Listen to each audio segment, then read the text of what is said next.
Get ready to innovate and organize your workspace with Metro. As the industry leader in storage and distribution systems, Metro is here to transform and organize your kitchen. With their premium solutions, you'll experience the Metro difference. Metro's sturdy and versatile shelving units, workstations, holding cabinets, and utility carts are designed to streamline operations and maximize your productivity. Don't settle for imitators. Metro products last longer and offer unparalleled quality and durability. Plus, the many customization options ensure that your space is tailored to your unique needs. Hey, we use them here at Walk-In Talk. Say goodbye to chaos and hello to order with Metro Shelving. Visit their website or contact them today to start designing your perfect space. Metro Shelving, your partner in organization and efficiency.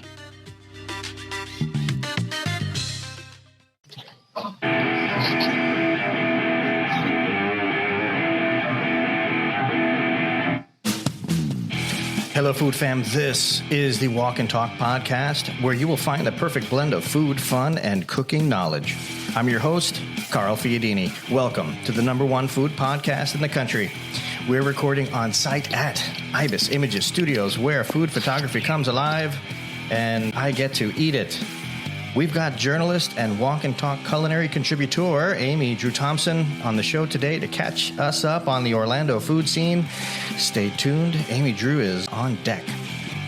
If you missed it, be sure you catch last week's episode with internet powerhouse and newly authored cookbook gal, Cassie Sharp. She's so awesome. Check it out, man. You're going to love it. I'm into quality made smoked fish dips and spreads. I know you are too. Check out our friends over at Crab Island Seafood Company. One of my favorites is the crab rangoon. I said it last time. I'm going to say it again. Visit them at crabislandseafooddip.com. Jefferson, baby boy. I mean, there are several elevated, wonderfully looking, delicious grilled cheese sandwiches on the menu today that you're making, which kind of dovetails into when Amy comes on, what she's got going. Amy Drew comes on, what she's got going on. And let's talk about it. What do you got? Well, yeah, you wanted, when you said what she was coming on for, and grilled cheese was one of them, and you asked, can you elevate them? I'm like, yeah. What's funny is I used to work for my previous job. One of the guys was a marketing person. His name was Vernon Blanson. And Vernon was always like, didn't know much about food. He was like, can you like make anything gourmet? And I'm like, yeah, well, we can do challenge. Every week the guy challenged me. We did a peanut butter. One of them was the grilled cheese. One of the grilled cheeses I ended up doing was, what do you do with grilled cheese? Everyone has to have a certain soup, right? What's the soup that goes with it? Well, bisque. Tomato bisque. Mm-hmm. So what I did was I took mascarpone cheese and sun-dried tomatoes, rehydrated the sun-dried tomatoes, whipped them into a puree, then put them in, folded them into the mascarpone to give it a tomato bisque flavor. Used that as a spread. Then I used a white cheddar cheese with some fontina and then a little bit of Gruyère. So I layered that in and I just grilled the grilled cheese that way. So we're going to have that original one. Then we're going to be doing a riff on like a French dip, because you have the prime rib and you take it in the nice crusty bread and you dip it into the au jus on the side and you eat it. So my thought with process was like caramelized onions, beautiful Gruyere. I give them a little Parmesan cheese and layer that you would like a French onion soup. But then I wanted to make it where I had the broth, the au jus as being onion based, that you can dip into the actual sandwich. So you'd have some fun. It's interactive.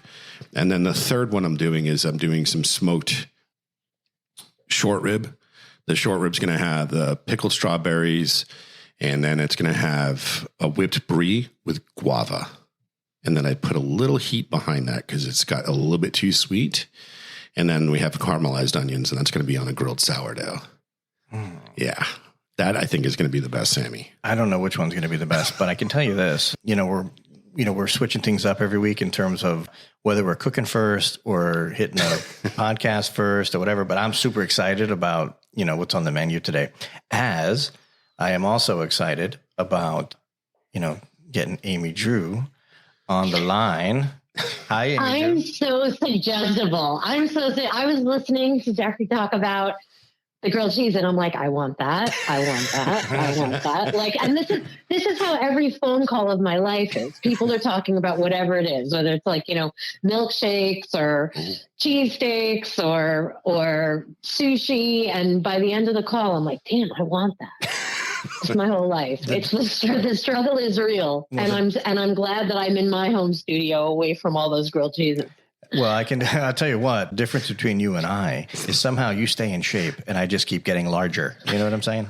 You are too kind, sir. You are too kind. The struggle is real, and it is, it's a lot of calorie counting. I'm sitting 1 foot away from the treadmill that I use pretty much every single day.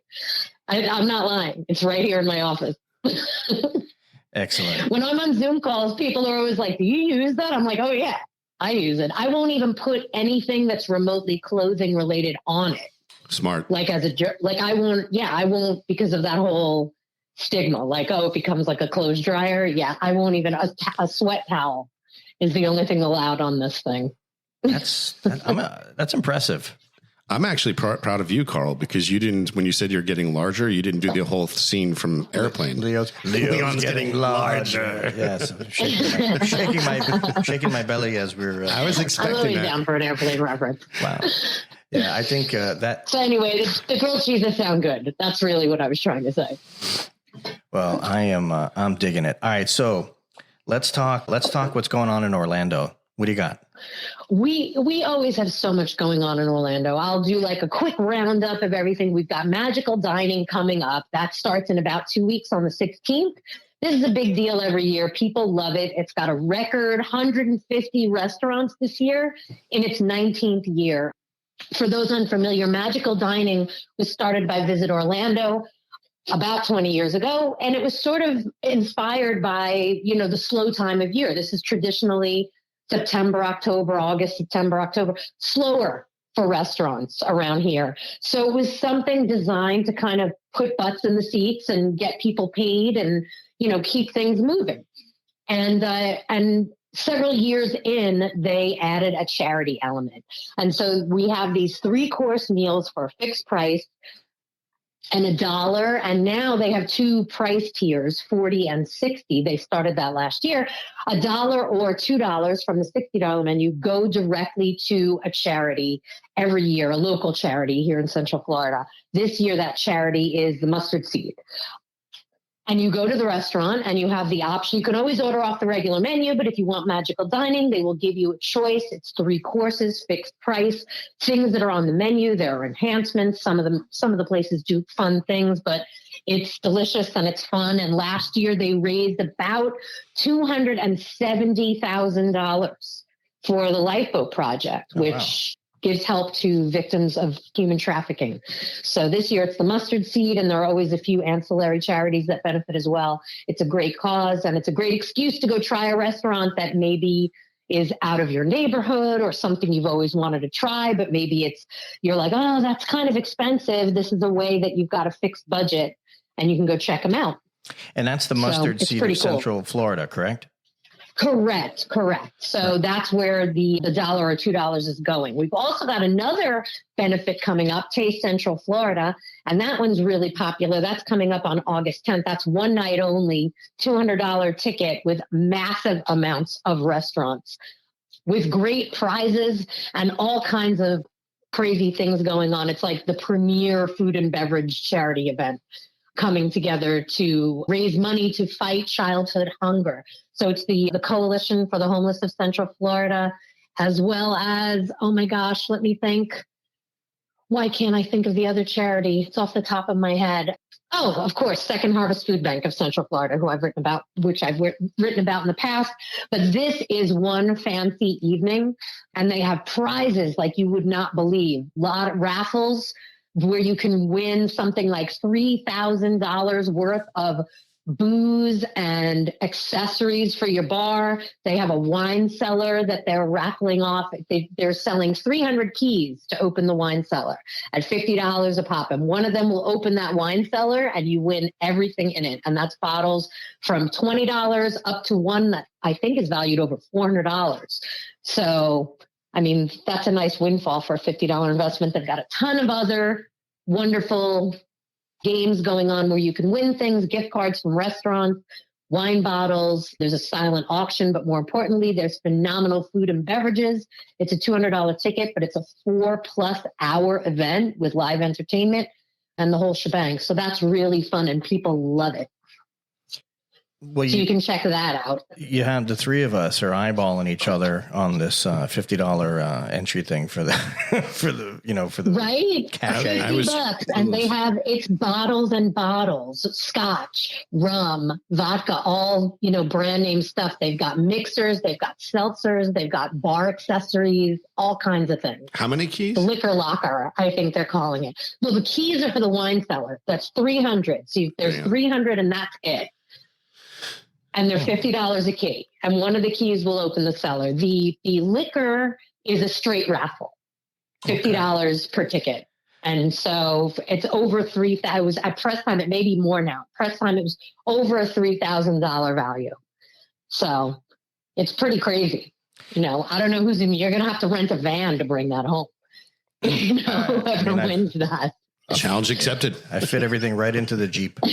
It all goes right. Or my liver. Exactly. Yeah. Bring egg crates and just pad that thing up. Wow, that sounds great. By the way, before the show ends today, I want to make sure we state the dates, and I want to get those dates, and I want to put them put them in the description, and I want to push that. And Amy, Drew, if you could, I'd love to get some representatives from some of these charities on the show. If you can connect, that'll be terrific. Say it again. I'm so sorry. I missed that. Yeah, I would love to get some representatives from some of these charities on the show. I would love for you to be connected. Absolutely. It would be my pleasure. And just very quickly for anybody who's listening, Magical Dining starts on August 16th and goes through September 30th. And Taste Central Florida takes place on August 10th. Excellent. What's the Juju thing? Oh, the Juju thing. So Juju is this wonderful izakaya that is turning 2. It's been open for 2 years in the Milk District neighborhood of Orlando. And they are celebrating their anniversary with a series of chefs collaborations. Obviously, Juju does Japanese food, and they have like a kako bar and everything. And they are going to be teaming up with chefs from across the sort of Asian compendium. They're going to have a Korean night. They're going to have a Filipino night. They're going to have a Taiwanese night. They're going to have a Thai night with local and one chef who comes from Charleston.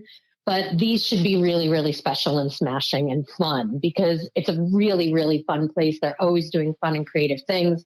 Great chefs.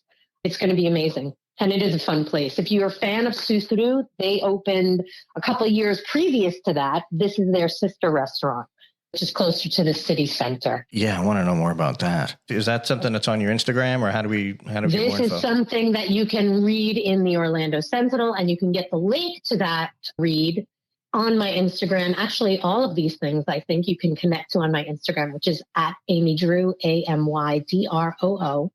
And I post these kinds of things regularly with links to the stories. But yes, you will find links to that. And you can just go straight to the Sentinel, to which you should subscribe if you live locally. And then you have a couple of more. What are they?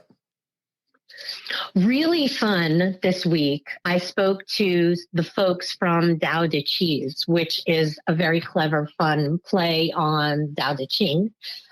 Not everybody gets it, but it is really funny. But everybody gets grilled cheese, right? And that's the whole point. So they do takes that are very traditional, cheddar and American, and then they do elevated takes that are fun and funky, like the ones our beer chef was talking about earlier. Really delicious. And that is all they do. Is grilled cheese, and they do have tomato bisque on the side for dipping and sipping, of course. They must have lines down the block for grilled cheese like that, right? I mean, they must. When they're at breweries, I can't think. I mean, aside from pretzels, which also should be served with cheese, I can't think of a better pairing with a cold beer than a grilled cheese. I mean, I love pizza and beer. I love wings and beer, but dang, with grilled cheese, come on. Cheese and beer is so good. I mean, you could put beer in the cheese. Yep. I mean, this is killing me that we're not eating it. We haven't eaten it. I cannot. You're not eating yet. I'm so glad that I'm home. I know. Well, you should be here, but we figured out the best logistics to do this, and I think it works. DBA. What do you got? DBA is so fun. For fans of the Strand, which has been a very popular neighborhood restaurant in Mills 50 for years now, they recently opened a little sister joint right next door, And now the Strand has always been beer and natural wine. DBA has a full bar, which now services the Strand. So thing one is you can now get cocktails at the Strand, which is a big deal because some folks really, really do dig a cocktail. But this place is so chill, just like the Strand. It has great kind of elevated snacks. They have a chip and dip. They do these Old Bay potato chips with an onion dip that is like, it hits all the notes of like the Lipton onion soup mix and sour cream thing that you always loved, or at least I did as a kid, but it's like everything leveled up and yet it's all right there. You know, they do some really, really fun things. They've got pretzel, and they've got the Old Hearth pretzel and pimento cheese that they make in house. They've got beautiful fish. They've got beautiful pasta. It's kind of a small platesy kind of thing. So you can either go in there and have a cocktail and a plate or two and then go out into Mills 50 and go to your next spot. Or you can cobble together a really nice dinner with 4 or 5 of these plates and just hang out. It's really, really great. Amy, Drew, I'm telling you, Carl, that's a good little group of info that you put together. Their grouping of info. I try. Well, listen, here's the thing. So you're an actual real life in the flesh journalist. And I want to know, how are you picking stories? Like, is it something where you have all of these restaurateurs or chefs or people in the industry, are they knocking down your door to get some FaceTime, or are you just like incognito going out there and, just putting stories together? How does that work? Most of the time I am definitely incognito. I just go in, roll in like everybody else, and I eat my food. There's a few places in town, sure, where people have gotten to know me because I've met them, but most of them don't know me at all. And you prefer it's very, it? very nice. You just roll in. Yes, you prefer absolutely. It that way. I prefer it that way. Oh yeah, 100%. Why 100%. so? And why so? Because I'm regular peeps, and that's what I want to be. I don't want to get any kind of special treatment. I don't want anybody to know who I am. I was surprised that they wanted to put a headshot in the paper. That's the way it works. So, but yeah, no, nobody really knows who I am. Yeah, like with West Palm Beach, it was basically Jan Norris. The only reason why I knew her is because she came in and asked if I wanted to do an article. But her critics that would go out back in the day when food critics actually were, I wouldn't know who the heck it was, because that's what you wanted. That gave the restaurant more credibility because that person wasn't known to. So like what you said, Amy, is they weren't getting preferential treatment, and that's what you want. You don't want to know. Right. 100%. Yeah. 100%. Yeah. I can count. It's very funny. I can count on one hand the number of times in 5 years that people have identified me.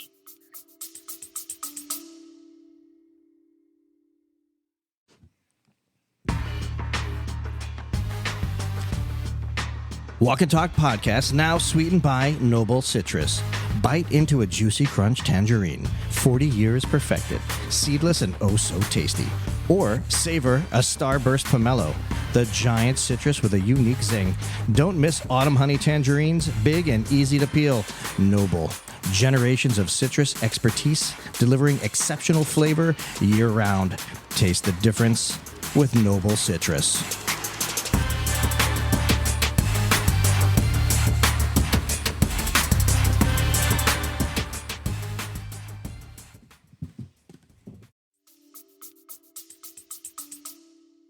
Yeah, which is good because that gives you credibility for what you're doing. And it was funny because when we ended up going with the grilled cheese, I put on my social media and I asked what's their grilled cheese, and man, 47 responses. And one of them was, and I don't know if you know about this one. It's one of it's actually in Wilton Manors. It's called New York grilled cheese. And the dude was genius because he takes waffle irons and that's what he does. And he's actually patented it, copyrighted it too. It goes after people if they actually bite on his little repertoire of making a waffle grilled cheese. How can you do that? He did it. He was the first person that said, I'm going to do this. And he did it. He trademarked it, copyrighted, and all of it. So he's got it locked and loaded. Interesting. I feel like I've seen it. I've seen it in more than one place. He's a social media, like the dude is he's like Cassie he's actually been doing it for quite some time. And what he would do is if he wanted to put a new item on the menu, he did crowdsourcing. And he would have people come in, and as they would come in, he'd have the two up there, and it'd be like the Fiadini against the Hernandez, and he would have it like the Parm against the Cuban, and people would come in and order it, and if whoever got the most votes, that went on the menu, and that's how he did it. I mean, the Fiadini would probably come in on the number one. Well, if they spelt it right. Well, right. What's the Fiadini? I want to know. Chicken Parm. Today it's the chicken parm. So that's my last name, and it just seems that I know it's your last name. I know, but not everybody may know that. And in like growing up in school, my teachers were the worst ones in pronunciation and spelling, believe it or not. And at this point, you know, we had ordered some shirts or whatever with our logos and everything. And sure enough, they forgot a letter. And are you kidding? No. Fianini. Yeah, Fianini. It's funny. It's a party. So it's like a panini. There you go. Which is also a sandwich. Right. So growing up Italian over here. No, so growing up, like, you know, when you have your cluster of friends that are all from the same sort of, you know, background or whatever, everybody's name sounds like a food. So, you know, I was fettuccine. That's what they called me because of Fiadini. But panini actually works really well too. So good job, Amy Drew. Thanks a lot. Thank you. All right. I'm going to have a panini for lunch now. At least you don't have the last name of Schlissel. I'm going to have several paninis. I'm having flashbacks. Did you see what our buddy Jason put up on his social media with Lance and I? I did. The shizzle. I did. I absolutely did. It was bronzy. He's we need to keep him really busy. Obviously. Yeah, he needs to stay away from the Photoshop or whatever he's using there. 100%. Oh my goodness. So Amy Drew. He's a huge fan of Amy Drew, by the way. Listen, we keep talking about a bunch of stuff on the show, and it never comes to fruition. What are we talking about? Like these field trips. Like we're supposed to go to Orlando. We're supposed to go to your Pizza Bruno place and do all the like. Let's make it. Come to Pizza Bruno. I would love to go there. I haven't been in a while. Come to Orlando and let's do that and other places. Let's just eat. Carl's ready right now. Oh my gosh! Like, I'll tell you what. That was like the best thing I've ever heard. Come on, let's just eat. He just smiled like a little kid got an Oreo cookie for the first time. I'm smiling. That makes me happy. Hey, listen, food is the great mediator. It's the great connector. Mediator. I just feel like it deserves more. I think there would be less challenges out there in the world if everybody got together and had a little wine or a cocktail, nice food, had a couple of panini, share a panini, you know? Share. Yeah, I agree. I agree with all these things. And that's why it's a fun thing, you know, as you guys would all agree, that's why it's such a fun thing to report on, and because people get excited about food. And the funny thing about food is that, you know, people disagree over it all the time, but it doesn't matter. It's not, you know, if you love a regular grilled cheese made with Kraft singles, or you love some crazy elevated short rib smoked Gouda thing, it doesn't matter. You can both be right. Yeah. You know, unless it's sauce and gravy, because let me tell you, a friend of mine did that. He did the post and he talked about having sausage, meatballs, and oxtail, and he called it gravy. And I tagged you in it. I don't know if you saw it. So I went to school with Don, and then my old neighbor, Mike Zuccaro, another Italian guy, his family, that's where I learned about gravy. His family did it on Sundays and called it gravy. And it was a whole big thing. And I wanted to see if you're going to chime in. It's very American. It's a very American 100%. Italian thing. Gravy. We did not call it gravy in my family, but I knew a lot of families that do and did call it gravy. I do not know. None of my friends who were closer to the immigrants called it gravy. That's, you know, my friend Nino, whose parents, he's first generation Italian American, nobody in that house called it gravy. That's how we were. His parents were from Italy, and nobody calls it gravy. Listen, I'll ask Don and Mike. I don't think Mike was. I think he was second or third generation. I don't know about Don, but I know like these guys are all like Goombas from like that's what they are, pure Italian. Well, I've known a ton of people up in New York who say gravy, but I think they're at least one generation removed Like their grandparents were from Italy, but not their parents. He gets so hot about this subject. His whole demeanor just changed. Because the last time we had this conversation, I had cousins reaching out to me and like, whoa, what the hell are you? What is this? Who says great? Like, we know that people say it, but we make fun of them. Like, honestly, we do. Here's the thing, like when you have. And I've heard this about other different cultures. Like Manish is another one that he moved and immigrated from India. His parents did. And the way that story, how his dad was able to get out of the Indian caste system was that his German chef moved to New Orleans. And that's how his father moved to New Orleans. He didn't want to eat the food that his father cooked because it was Indian when he went to school. So he kind of like pish-poshed it away because he didn't want to be made fun of from the smells and all that stuff. That's the same thing, the reason why that gravy came about, because during Sundays, that's what people did back in the day when if a German culture, English culture, whatever it was, they were making gravy, meatloaf and gravy or steak and gravy. So it became gravy for them. So it was like a hidden thing so they can assimilate better. Okay, wait a minute. All right. That's something that I have to look into.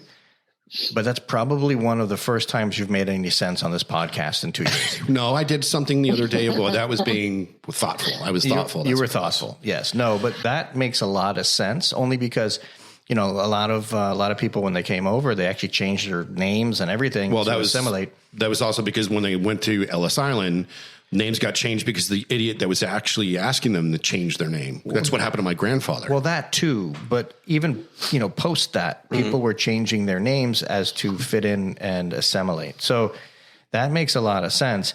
And that actually makes me feel good because it's not gravy. No, and I had that conversation. I guess you weren't listening to me because your blood was boiling so much. But that was one of the things I stated was that it's not that they were in fear. They just wanted to simulate their culture better, and what way to do it than to call it something that everyone else knew. And they were also using some meat to it. So that to me, that's a ragu. Yes. Right? That's a ragu to me. That's 100% ragu, not a gravy. The Gravy meatballs and the brajol and the sausage is all in there. It's all in there. We got to make brajols. All day on Sunday, or maybe all day on Saturday, and then you eat it Sunday. That to me is the real move. But I don't really care gravy to me, it seems like it's a New York Italian thing. It is. Or New Jersey, like a Northeastern, but I don't care. I think it's fine. It doesn't bother me one way or the other. I find words and phrases and the way language is more amusing, and I think it's a fun regional thing. So I think it's fine. Whereas my friend whose parents are from Italy, direct is like, real Italians don't call it that. It's like, well, whatever. We were just talking about celery soda. I feel like it's like, let everybody call it what they want. They're still Italian. They're just a little further removed from the old country than you. Calm down. Indeed. It's funny because we were actually talking earlier about the different root beer, because John likes root beer, and I'm like, yeah, I like Dr. Brown's. I'm like, but I don't get the cream, I get the black cherry, I get the root beer, but celery soda. I'm like, who thought of that? That's just kind of weird. And it's genius.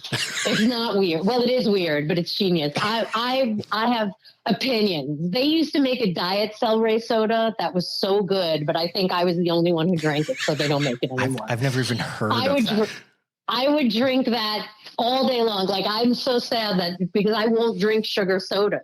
Every now and then I'll take a sip of celery soda. I'm like, oh, it's so good, but it's too sugary, so I don't drink it.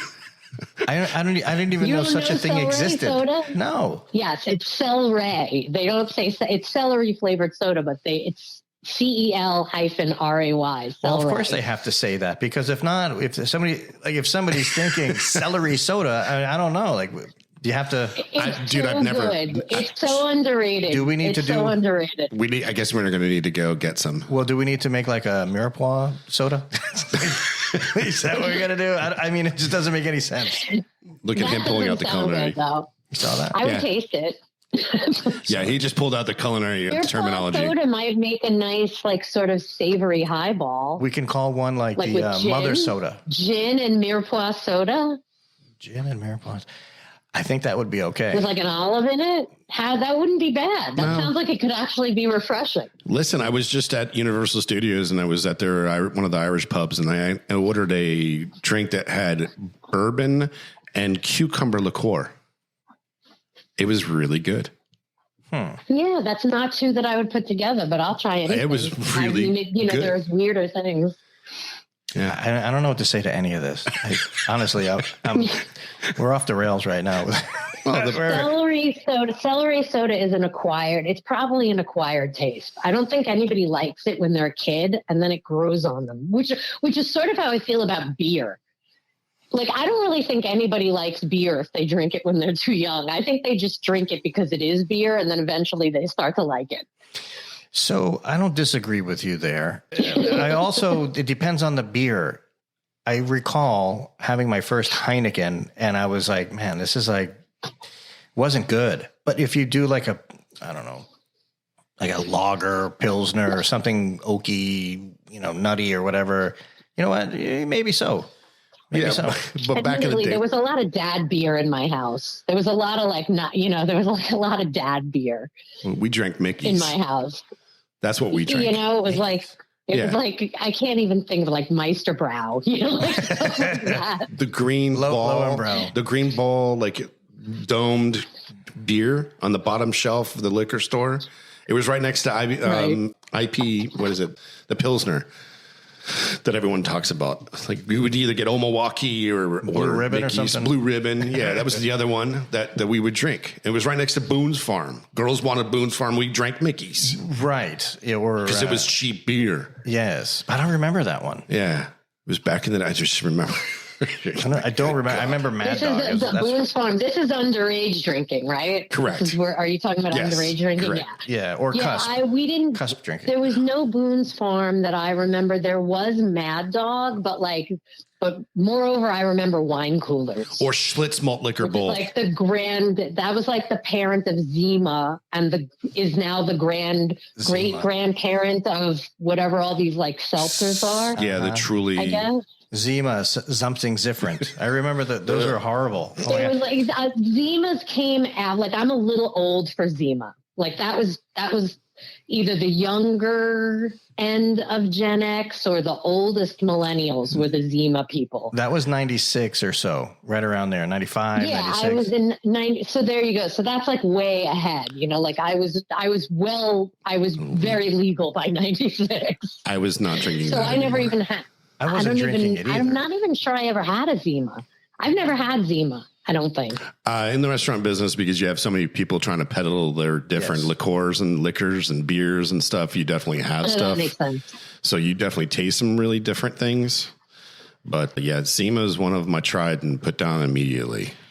Yeah, I didn't like it. It wasn't for me. And it's funny because I noticed in my 30s, I stopped drinking beer altogether. 40s, I don't drink beer. Because you gain 8,000 pounds on that. I can't. I feel like I weigh like 455 pounds because of the yeast. I don't know what it is, but I just vodka, I like beer gin. Better now than I did then, but it's too filling. Yeah, that's what I mean. I can only, if I have one beer, it's like I'm full. It's like eating 4 slices of bread.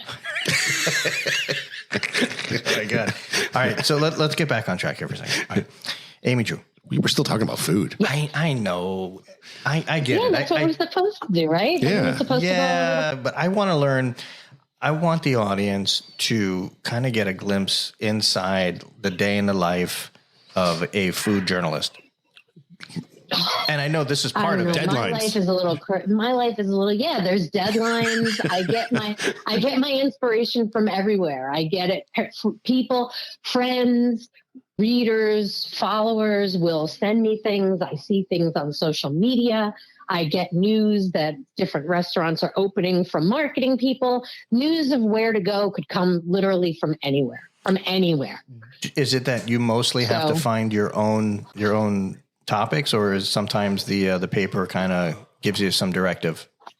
Once in a while, yeah, that happens. I remember the easiest example being when I first started at the Sentinel. That was when like the chicken sandwich war thing was going on. and I remember who had the best chicken sandwich? Chick-fil-A. Yeah. It was like Popeyes. Chick-fil-A and Popeyes, right? Wasn't it? Yeah. And I remember being at my desk and managing editor walking over to my desk, and we still had the newsroom. And I was working on something, and he was just like, "You need to go to Chick-fil-A and do a story on that."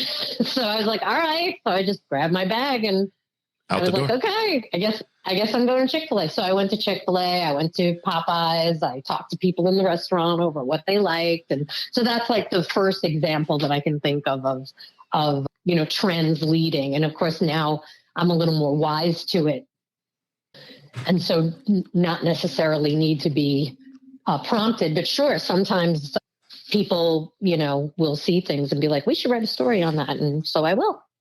Jeff, Chick-fil-A or Popeyes? Popeyes. I agree. Amy Drew. Yeah, Popeyes was where I went to. I agreed. Popeyes. I have to be honest. I think it was just like crunchier and greasier, and I liked the spicy sauce better. Yeah, that's what I like, the spiciness. So in the Brandon Mall, they have a Chick-fil-A. And then all of a sudden, I see that one of the outlets closed and they were having something, and it's now open, but it was Popeyes. And I thought, what a great marketing. And it's literally almost right next door.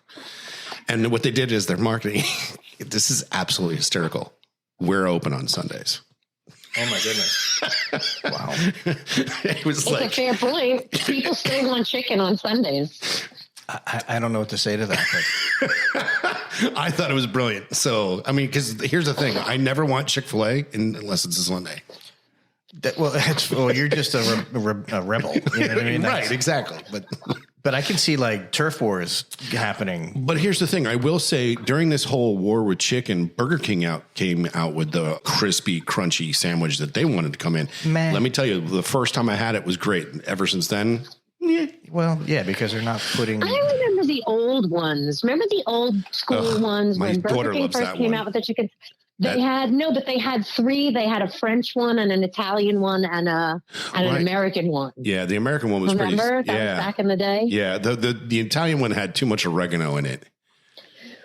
To me, I'm just, I think that when you come from a place where you could throw a rock and hit a place to get a chicken parm, that's just not even I'm not having that. Right.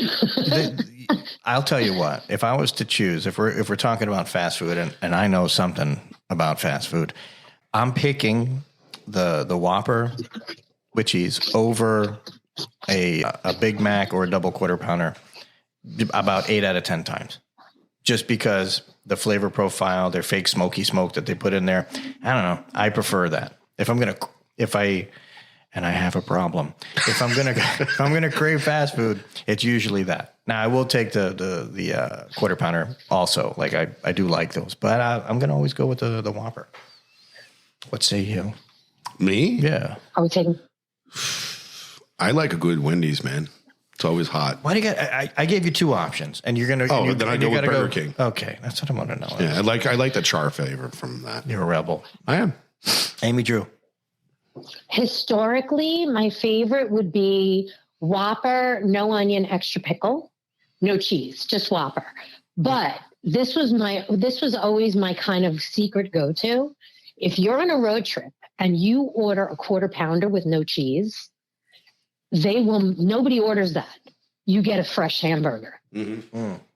Any modification you normally do. So just for the, okay, I love what you're saying. So I would always order a quarter pounder, no cheese, and I would get a much better, tastier, fresher hamburger. To piggyback that is on what that, I used to do. To piggyback on that, if you're driving and it's a road trip, if you stick with McDonald's cheeseburgers, you can eat them without really making a mess. It's such an easy thing to do and eat and drive. Just saying. The nostalgia of that. I'm not big. Oh, go ahead. The nostalgia of that burger he just mentioned is definitely the minced onion. I absolutely love that. So do I. That is a very, very signature flavor. It doesn't taste the same anywhere else. And I will agree with that. It's like McDonald's has its own kind of jam going on with that. I do not eat fast food regularly at all. Occasionally on road trips. And my go-to, Carl's going to laugh at me. My go-to is the Egg McMuffin. Because an Egg McMuffin is something like I know that I can't remember, don't quote me, but it's basically like 300 calories. 310. So I just had one this morning. There you go. So I know what I'm getting calorie wise because this is what I have to do. So if I'm desperate and I need something on the road, that is what I go with. It's a lot of protein, so it keeps me full, and it's only 300 calories, and I know that, and that's what I get. Boom. Egg McMuffin, and I'm done. I got one more for you. Junior Whopper's 300 calories too. Oh, is that true? Yep. Even with like all the see, I don't know. They put mayonnaise on it. You don't know how much they're putting on that. But that's the best part about the Whopper. That's the best part about the Whopper. Order it with no mayo. No. My God, you gotta have it my way. No, listen. When you bite into, listen to him. No, you have to have the mayo. Listen, no, I have it my way because it's Burger King. Yes, I get it. That's the whole thing. I totally get it. But when you're 3 bites into that Whopper, and you get to, it's over. Well, listen. Because it's a Whopper Junior. Well, forget the Junior. You're getting the crunchy iceberg. You're getting the mayo. You're getting the tomato. You're getting it's all in one like center mass, and it's so good. Like that's the part that I'm totally going to check that and get that now and see what I think because I haven't had a Whopper. The last time I had a Whopper, I had an Impossible Whopper because I wanted to taste it. It actually is not bad. And really? It's not bad. It tastes. It's really indistinguishable largely. The thing about the Impossible Whopper that kills me, though, is that it's like the exact same calories, more or less, than the regular Whopper. So 841 calories. It's a lot. Like I said, Egg McMuffin's 300, 841. Do you have this in front of you? No, and I was just going to mention this. Like, what's astounding to me is that making this up? No, I'm not. He's sitting here just recalling. His hands are folded. He's up on the mic and just spitting out numbers. I'm like Rain Man when it comes to that stuff. Oh. No, you really know the calorie counts on an Impossible Whopper? All right, really? so here's the reason why my book is coming out, and one of the things I utilize in the book is the Whopper. And I knew it was 841 calories. And when I wanted to go check out what the difference was between the Impossible and the regular, obviously it's just basically the saturated fats being animal and not animal. You know, at that point with the Whopper. But there's just as many, right? The calories are really 100. Well, because you still get the cheese, you still get the mayonnaise. It's not vegan. So, or even vegetarian for that. Get a vegan. Yeah, you're not going to get a vegan at a burger at McDonald's or Burger King because it's still going to have the cheese, it's still going to have the mayonnaise. So, but at Burger King, you don't have to order that. So that's my question. Yeah, you can definitely order a vegan version. You can. You're just not going to be that much flavor to it. I mean, you're going to have ketchup, mustard, no mayonnaise. John likes the no mayonnaise. I can totally live without mayonnaise on my hamburger. I mean, it's good, but I don't have to have it. Now, I'm not saying that you need to have a glob of mayonnaise, but like a little spread of mayo, man, it's like it gives it a little flavor. Listen, I don't mind mayonnaise, but it has to be a good quality mayonnaise. What they're utilizing is pure white. Yeah. And I have a problem with pure white. We have this conversation because I'm a mustard over mayo girl. If you force me, I'm going to pick mustard. Well, we know John's not going to pick mustard or mayo. I like them all. But I feel like what's wrong with you people? I like barbecue sauce over my condiment as far as ketchup and mustard and mayonnaise. I would always go That's for ridiculous. Good barbecue. Who even picks that? I'm just kidding. Me. I love the texture. I am a mustard fan. I like because mustards are so different across the spectrum. And they enhance so many other things. Mustard is great mixed with mayonnaise, actually. Oh, Dijonnaise. Dijonnaise. I remember that was a kick. Yep. Yeah, for French fries. 100%. So, okay. So, but you don't call it that unless you use Dijon, I would imagine. Correct. 100%. So, what are you putting on hot dogs? Not my favorite mustard. What do you put on hot dogs? What do I put on hot dogs? Yeah. I guess like if I'm at the New York cart and these are my options. Mm-hmm. God, it would be tough. Probably mustard and onions. Although I do love mustard and sauerkraut. I like a slaw dog too. Yeah, everybody. I think that goes without. I mean, what's my limitations as you're looking at and you just did the head nod to me? Slaw dogs they don't have on our New York cart, so take that away. I'm going to go with mustard and onions. So we're talking about a cart? Yeah. Onions, relish, mustard, ketchup. Okay. Or if it's loaded, if that's a loaded way, that's what I would do it. I will eat all of what you guys just said, but my preference and go-to is ketchup and mustard. and I'll slay those hot dogs. I'll have 3 of them, and you know, I love them. There's a concept out in Las Vegas called Hot, Haute dog. It's right next to Gordon Ramsay's I've heard of place. This. Oh my goodness. I spent $84 on hot dogs to feed the entire kitchen because those hot dogs were that good. No, Amy, I'm telling you, these are not your run-of-the-mill hot dogs. These things were... Do they make them and everything? I don't know if they make them in-house. I don't think they make them in-house. I think it's the toppings they're using. I mean, like, one was like a breakfast hot dog, and it had everything you want, including the egg. Their vegan hot dog was incredible. The one that had arugula, that had like a green, like spicy sauce on it, like a tomatillo sauce on it. It was just so flavored. I am so upside down right now. Do you remember Hot Dog Heaven? Oh, God. Is it still there? I saw it, but in Fort Lauderdale. Yeah, Fort Lickerdale. Right off of Sunrise and Federal Highway. Yeah. Like right as you're going to Federal Highway. It's on the north side of the street. The straight side of the curve there. Right. Yeah. That was gorgeous. I like that better than Starlight Chili. Is that the one? Oh, yeah. Skyline. I didn't like Skyline. Hot Dog Heaven? I had my first Skyline chili this year. Oh, where? Really? One opened here in Orlando. Yeah, and I think it's in Winter Garden, but like one opened here in Central Florida. Yeah, it's a big deal.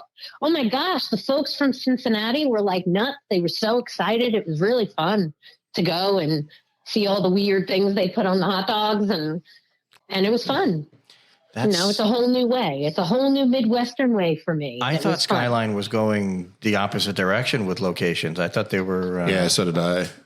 That's cool. Yeah. I'm glad they're still around. But this hot dog gave me an idea. Like Keith and I looked at each other and like, can you do this? I'm like 100%. I looked at the guy and I'm like, he was the manager. We started talking. We were chefs. And I'm like, what's your like food cost? Around 26%. He's like 22 to 24%. Oh, wow. And it's 30 seats. 30-seat restaurant. That was it. It was so gorgeous. And I bet you can just keep slanging hot dogs. Although, I mean, I wonder if people are, with everyone, being so aware of what they're putting in their body these days, I'm just wondering if hot dogs. They had the option, though. They had the vegan option. And that, to me, was spectacular because the vegan hot dog is not bad. There's some great ones out there. I think they had a chicken turkey blend, too, like you would for like a corn dog. But their options were not just... Have you seen Instagram, though? I have to just take issue. People being aware or concerned with... Yeah, I guess people are concerned. They want to know what they're putting in their bodies, but then they know, and then it's not stopping them. Have you seen when it goes viral? Yes. Yes. I mean, come on. Nobody's stopping. No, and it seems like it's the bigger, the better. Like everything has to be ultra biggie sized. Like I saw the one I'm on a diet and the guy folds a whole Domino's pizza into one slice. Have you seen that one? I literally looked at it and went, that's Carl. No. That's me. Have you seen it? No, that's funny though. He literally takes it up and folds it into twos. And it goes from the large pizza into like folded triangle like this big. I mean, I've seen where they would take that whole pizza, blend it, and pizza origami, and just dump it on top of another pizza, and then you're eating that. That. Look at the burrito. That was the pho burrito. Pizza. You didn't see the pho burrito? No. Dude, this guy made a burrito. It was like... You see the stuff I send you. We can't talk about it on air. It's like this big, round. It's like holding a football. And the guy stuffs it with the pho. He's got and the juice is on the side, and he pours a little juice in it. And it's just anything and Amy's right, anything that's ginormous. The people say they want to know what they're putting in their body, but they want the over sensitized way of eating things. They want to know there's a half a pound of cheese in it before they'll consider it. Wow. Is basically what's going on. Yeah, it's fun though. It really is fun. I don't know if it's good, but it's fun to watch, I mean, there are things. I saw somebody the other day. I wish I could remember because I would love to give her a shout out, but she went to some place in Tampa that does like a 5-pound soft serve ice cream cone. Why? Do you know this place? That's Jackson's in Hollywood. 5 pounds. That's Jackson's in Hollywood. I love Jackson's. That's in Dania Beach. Yeah, that's Dania Beach, Hollywood. Yeah, that's what they do. Like the burp, which is like huge pitcher of root beer, and the top of it is all ice cream. Yeah. Oh no, I never saw that when I went there. I always get the kitchen sink. But I'm like sink? simple. No, I mean I would with a group of people. No, I like peppermint ice cream with that homemade hot fudge in the sidecar. Okay. And whipped cream. I'm fairly certain that we're going to get people emails or posts about how, we just ruined everyone's diet this week. I'm fairly. I feel like I just do that. That's my job, essentially. But all right, but the. Go ahead. Amy Drew. I really want to do this. I want to put a field trip together. Like we've said it a bunch of times. Bruno. Well, pizza, but I want it to be like a circuit. I want to hit a bunch of places, have a little bit. Okay. I want to spend a day where we go to like maybe 4, 5, 6 places, but we have a little bit of each, like the popular stuff from each thing, do a tasting and just get out there, make some content and have a great time. Can we do this? I'm so for this. Yeah, let's do it. Right, let's do it. 100%. Jeff, are you down for this? I mean, yeah. Okay. Lord. Okay. All right. When we're going to finish up here and then we're going to offline, we're going to pick a date. We're going to do this. All right. Amy, say again how people find you. Find me at the Orlando Sentinel. And you know what? Subscribe. The digital subscription is super cheap, keeps you in touch with what's going on, not just in the food scene, but in the whole scene all over Central Florida. You can find me on Instagram at Amy Drew, AMYDROO. And I'm on Twitter under the same handle. Find me on Facebook and find me on the Let's Eat Orlando page, which is run by the Sentinel. Love those guys. Really fun. You can ask questions. Yeah, ask questions. There's thousands of members. Ask questions. Throw up what you cooked. All that stuff. It's really fun. All right. We love it. Jeff, John, we didn't do anything yet in terms of food, but I know it's going to be great. Amy, thanks for coming on the show today. We will catch you on the other side, and we are out.